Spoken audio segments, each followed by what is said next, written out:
Jared Lee Loughner, accused of the deadly Tucson shootings, is indicted on federal charges. More indictments are actually expected.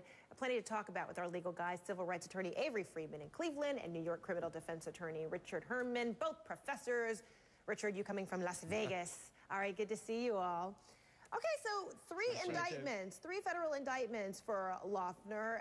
Richard, more are expected. We heard initially there were 5 counts that the feds were pursuing on him. What's likely next in this process? Well, you know, Fred, he's been in prison without bail, so the clock has been ticking, and the feds had a time frame within which they had to bring an indictment. So they brought the first wave of indictment against Loughner. And interestingly, the charges were not seeking the death penalty yet by the feds for the killing of the federal judge.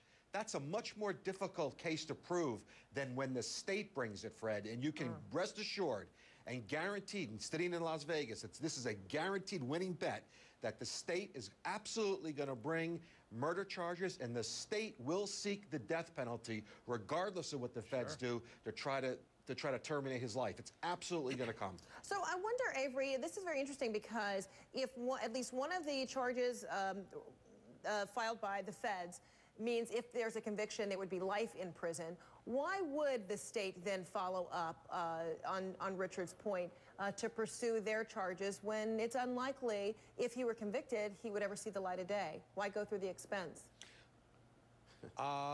Because that's what justice requires, Frederica. The fact is we have non-federal employees, including a 9-year-old girl who was murdered by this guy. And so the state of Arizona must pursue state charges and indeed seek death penalty. Richard's also right that in the murder of Chief Judge John Roll, that's a much more complicated matter, as well as the murder of Gabe Zimmerman, who you may recall was the chief outreach officer for the Congresswoman. So while the feds are going forward, the state judicial mechanism, justice mechanism, will continue to pursue charges against him because they want death penalty. So as we know, we discussed this last weekend, all the federal judges in the state of Arizona have recused themselves. They brought in a U.S. District Judge from San Diego who would be overseeing this federal case. And this case, the trial, would likely take place in Phoenix, not Tucson, awfully close. Or are we seeing, can we read through the tea leaves because it's the San Diego judge that maybe this case would move to San Diego? Richard?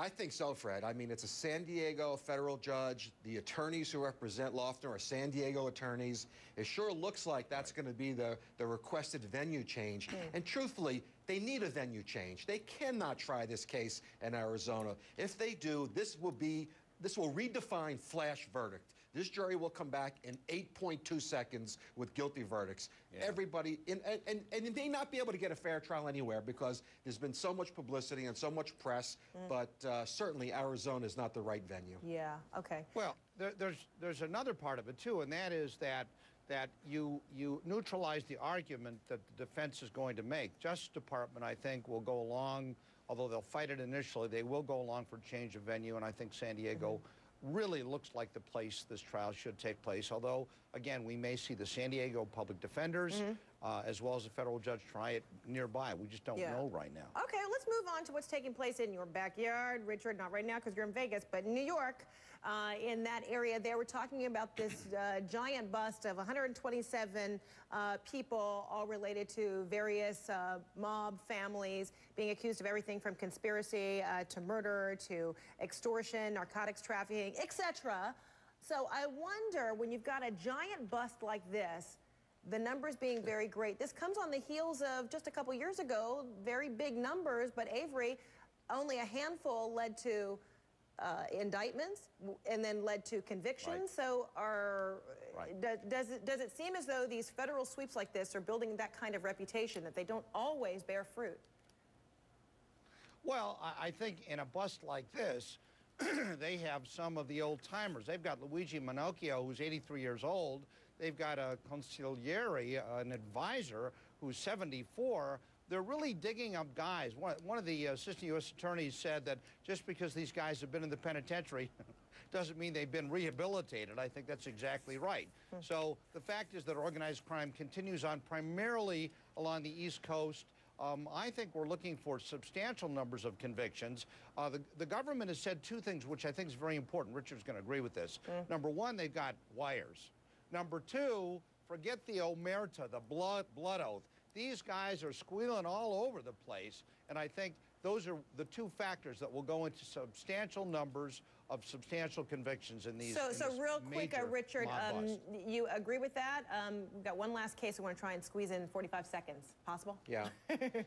Yeah, Fred. They're going to be a lot of quick deals are going to be offered here. Little or no prison time for the majority of these people. A handful are probably going to get hammered with some more prison time. Some of these are retreaded cases that were brought by the state. So it's not all as it seems. It's not, you know, just keep your seatbelts on for this one. Okay. In the meantime, let's talk about the University of Texas. And there were two white students who sued the university, saying they were denied admissions while the enrollment for blacks and Hispanics was up. They were alleging discrimination.